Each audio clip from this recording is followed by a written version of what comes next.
Welcome to nursing education station. तो आज हम लोग बात करेंगे स्प्रेन, स्ट्रेन और कंफ्यूजन क्या होता है।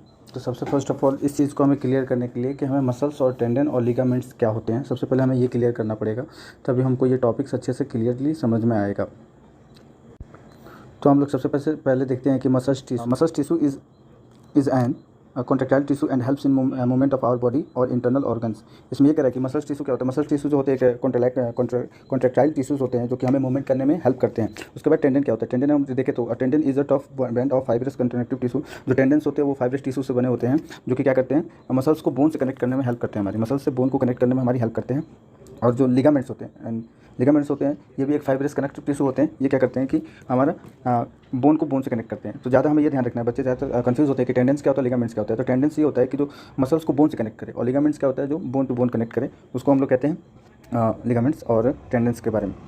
अब हम लोग यहाँ देखते हैं स्ट्रेन क्या होता है। स्ट्रेन के बारे में अगर हम बात करें तो strain is excessive stretching of muscles it facial seat और टेंडेंस। कह रहा है कि स्ट्रेन किसको कहेंगे, जब कोई भी चीज़ जैसे हमारा कोई मसल्स है उसके अंदर ज़्यादा स्ट्रेचिंग आ गई, जैसे ज़्यादातर स्ट्रेचिंग आ जाती है, जैसे कोई चीज़ हमने उठाया या फिर किसी चीज़ को हमने पुश किया, उसके वजह से हमारे मसल्स के अंदर स्ट्रेचिंग आ जाता है। तो और ये स्ट्रेचिंग किस में होगा, टेंडेंस में होगा, टेंडेंस के अंदर ये स्ट्रेचिंग होगा। तो अभी हम लोग डायग्राम के हेल्प से भी हम इस टॉपिक को समझेंगे। तो पहले ये टॉपिक हम क्लियर कर लेते हैं। तो टेंडेंस हो जाएगा, टेंडेंस के अंदर जो स्ट्रेचिंग होगी उसको हम कॉमनली क्या कह देंगे, स्ट्रेन कह देंगे। तो स्ट्रेन आप सेकंड पॉइंट देखते हैं, हम यहाँ पे सेकंड पॉइंट देखते हैं। Most strain occur in large muscles group. जो स्ट्रेन होता है ये लार्ज मसल्स ग्रुप के अंदर होता है, और इंक्लूडिंग लोअर बैक। ये जो स्ट्रेन होता है mostly occur in large muscles group के अंदर होगा, और जो कि है अगर एक एग्जाम्पल में देखें तो लोअर बैक जो हो जाएगा वो क्या है हमारा, यहाँ पे ज़्यादा देखना पड़ता है। और जो स्ट्रेन होता है वो 3 टाइप्स के होते हैं। फर्स्ट हो गया first degree strain, second degree strain and third degree strain. ये 3 टाइप्स के स्ट्रेन्स होते हैं। और हम देखते हैं उसके बाद डायग्नोस्टिक इन्वेस्टिगेशन क्या होता है। तो सबसे पहले कि डायग्नोस्टिक, अगर हमारे पास पेशेंट आता है तो उसका डायग्नोस्टिक इन्वेस्टिगेशन करेंगे। तो फर्स्ट ऑफ ऑल देखेंगे कि हिस्ट्री टेकिंग, सबसे पहले हम हिस्ट्री टेकिंग लेंगे कि क्या हुआ था, कैसे हुआ था, किस चीज़ से चोट लगा था आपको। और उसके बाद फिजिकल एग्जामिनेशन करेंगे। फिजिकल एग्जामिनेशन में 4 टाइप्स हो जाएंगे, इंस्पेक्शन, ये ऐसे भी 4 होते हैं जिसमें देखेंगे। उसके बाद एक्सरे कराएंगे कि किस जगह पे ये देखने को मिल रहा है, और उसके बाद एमआरआई भी कराएंगे। अगर एक्सरे से मतलब नहीं हो पाता एग्जामिनेशन अच्छे से, तो विजुअलाइज अच्छे से नहीं हो पाता, उसके बाद एमआरआई कराएंगे हम। उसके बाद हम बात करते हैं स्प्रेन क्या होता है। स्प्रेन भी एक टाइप की इंजरी होता है जो कि लिगामेंट्स के अंदर होता है। किसके अंदर होगा, ये जो होगा हमारा लिगामेंट्स के अंदर होगा, ये हमारा लिगामेंट्स के अंदर होगा। ये भी एक स्ट्रेचिंग की वजह से होता है। ये कहाँ देखा जाता है, हमारे लिगामेंट्स से। स्ट्रेन जो होता है वो किस में होता है, टेंडेंस में होता है, और स्प्रेन जो होता है वो लिगामेंट्स में होता है। क्या होता है कि इसमें क्या होता है, it is the causes bye twisting motion और हाइपरटेंशन ऑफ जॉइंट्स। इसके अंदर क्या होता है, ट्विस्टिंग हो जाती है और हाइपरटेंशन हो जाता है जॉइंट के अंदर, जिसकी वजह से ये स्प्रेन देखने को हमें मिलता है। और उसके बाद करेंगे there are 3 types of sprain. देखेंगे इसके अंदर ये दिखा है कि there are 3 types of sprain. First हो गया first degree strain, second degree strain and third degree strain. इसके अंदर भी हम डायग्नोस्टिक इन्वेस्टिगेशन देखेंगे। तो इसके भी अंदर भी हिस्ट्री टेकिंग लेंगे, उसके बाद फिजिकल एग्जामिनेशन करेंगे, एक्सरे करेंगे, एमआरआई करेंगे। अब लास्ट में हमारा आता है मैनेजमेंट का क्या रोल है। तो मैनेजमेंट इसमें RICE के मतलब से जानते हैं। फर्स्ट हो जाएगा रेस्ट हो जाएगा, और सेकंड हो जाएगा आइस, थर्ड हो जाएगा हमारा कंप्रेशन, एंड थर्ड हो जाएगा एलिवेशन। तो अगर हम इस टॉपिक को देखना चाहेंगे तो सबसे पहले हम देखते हैं कि डायग्राम के हेल्प से हम समझते हैं कि स्ट्रेन और स्प्रेन में क्या होता है। जैसे कि हमारा डायग्राम दिया हुआ है कि स्ट्रेन और स्प्रेन क्या होता है। यहाँ पे अगर हम देखें तो स्ट्रेन क्या होता है। स्ट्रेन के अंदर क्या बोला था मैंने कि टेंडेंस और मसल्स के बीच में जो स्ट्रेचिंग होगी, यहाँ पे आपको डायग्राम में दिख रहा है अच्छे तरीके से कि टेंडेंस के अंदर स्ट्रेचिंग हुई है।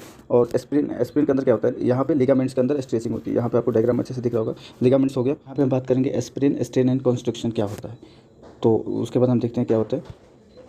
फर्स्ट ऑफ ऑल देखते हैं कि कॉन्स्टिट्यूशन क्या होता है। कॉन्स्टिट्यूशन क्या होता है हमारा, तो construction an injury to the soft tissue produce by blunt force, blow, kick और फॉल। क्या होता है कि इसके अंदर जैसे हम कहीं पे गिर गए या हमें कहीं पे चोट लग गया, तो जिसकी वजह से हमारा जो सॉफ्ट टिश्यू होता है मसल्स के अंदर, उसके अंदर क्या होता है, इंजर्ड हो जाता है, तो उसको हम कहते हैं कॉन्स्ट्रक्शन। उसके बाद है हमारा स्ट्रेन में क्या होता है, स्ट्रेन के अंदर हमने अभी देखा था, या फिर मैं दोबारा बता देता हूँ, an microscopic tearing of the muscles causes by excessive force, stretching और ओवरव्यूज। यहाँ पे कह रहा है कि जो हमारे छोटे छोटे मसल्स होते हैं उसके अंदर अगर इंजरीज आ जाती है, जैसे किसी फोर्स की वजह से हो जाती है, या किसी खिंचाव की वजह से, जैसे हम कोई हैवी चीज़ लिफ्ट करते हैं, या फिर जिम में जैसे होता है जिसकी वजह से स्ट्रेचिंग हो जाता है, उसकी वजह से अगर टेंडेंस और मसल्स के बीच में जो भी स्ट्रेचिंग हो जाएगा उसको हम कहेंगे स्ट्रेन। उसके बाद हम देखते हैं स्प्रेन क्या होता है। An injury to the ligamentaceous structure surrounding to a joints usually causes by a wrist और twisting result in a decrease in joint stability.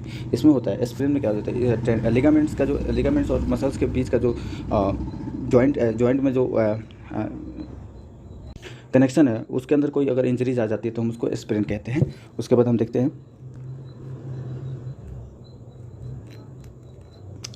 constriction, hemorrhage into an injured part, जिसको हम इकोमाइसिस कहते हैं, जिसके अंदर क्या होता है कि कॉन्स्ट्रक्शन में क्या होता है, क्लिनिकल मैनिफेस्टेशन देख रहे हैं अभी हम, तो उसके अंदर ये होता है कि जो ब्लड कैपिलरीज होती है हमारी मसल्स के अंदर छोटे छोटे, वो रेप्चर्ड हो जाती है, जिसकी वजह से हमें ये देखना पड़ता है। उसके बाद क्या होगा, अगर वो रेप्चर्ड हो गई या स्वेलिंग हो गई तो उसके अंदर पेन होगा, स्वेलिंग होगी, इकोमाइसिस होगा। अभी इकोमाइसिस हाइपरक्लेमिया में भी present with excessive constriction result in destruction of body tissue और लॉस ऑफ ब्लड। क्या होगा, अगर वहाँ पे अगर चोट लगी है तो वहाँ पे क्या होगा, खून ब्लड का क्लॉटिंग हो जाएगा। क्लॉटिंग क्यों होगा, क्योंकि वहाँ के जो ब्लड कैपिलरीज है वहाँ पे रेप्चर्ड हो गई हैं।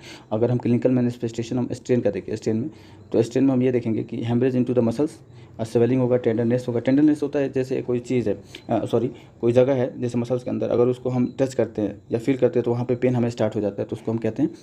एंड हम नेक्स्ट बात करते हैं हम स्प्रेन। स्प्रेन के अंदर क्या होगा, रैपिड स्वेलिंग होगा due to the extravasation of blood with the tissue, और pain in passive movement of joint increasing during the few hours of the continuing of swelling.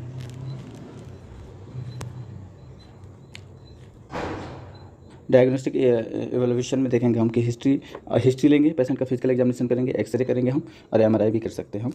उसके बाद मेडिकल मैनेजमेंट में क्या होगा, एम्बोलाइज इन स्प्लिंट। हम देखते हैं कि स्प्लिंट क्या होता है। ये जो है ये स्प्लिंट है, जैसे हम यहाँ पे स्प्लिंट क्या होता है तो हम देखते हैं स्प्लिंट ये होता है कि it is a device use for holding a part of body stable to decrease the pain और फर्दर इंजरीज। क्या होता है स्प्लिंट, मतलब एक तरह का डिवाइस होता है जो कि जहाँ पे हमारा इंजरी हुआ है उसको होल्ड करके रखता है, जिसकी वजह से क्या होता है कि वहाँ पे जो इंजरीज होता है उसको डिक्रीज़ करता है। उसके बाद हम इलास्टिक रॉप के बारे में बात करते हैं। इलास्टिक रॉप, इसको डायनाप्लास्ट भी कहते हैं हम, तो इसको भी यूज़ किया जाता है। और compression dressing to supporting painful structures and control swelling होता है। Apply ice while the present, जहाँ पे अगर इंजरी हो वहाँ पे हम आइस भी अप्लाई कर सकते हैं। एंड नेक्स्ट हम बात करते हैं nursing intervention and patient education. तो सबसे पहले elevate the affected part, reduce the swelling. क्या करेंगे, जहाँ पे हमारा जो इंजरीज हुआ है उस पार्ट को हम अपर रखेंगे, जिसकी वजह से मतलब जो स्वेलिंग हो वो रिड्यूस हो जाए, और उसको हम ये मतलब है हम इसको जस्ट ऐसे ही पढ़ लेते हैं। Do not apply ice directly to the skin. और उसके बाद it may be needed for a work week to control acute swelling, assess a neurovascular status of constitute extremely every 1 to 4 hours as a patient condition indicate। तो ये था, बने रहिए हमारे साथ और हमारे चैनल को सब्सक्राइब कीजिए। Thank you.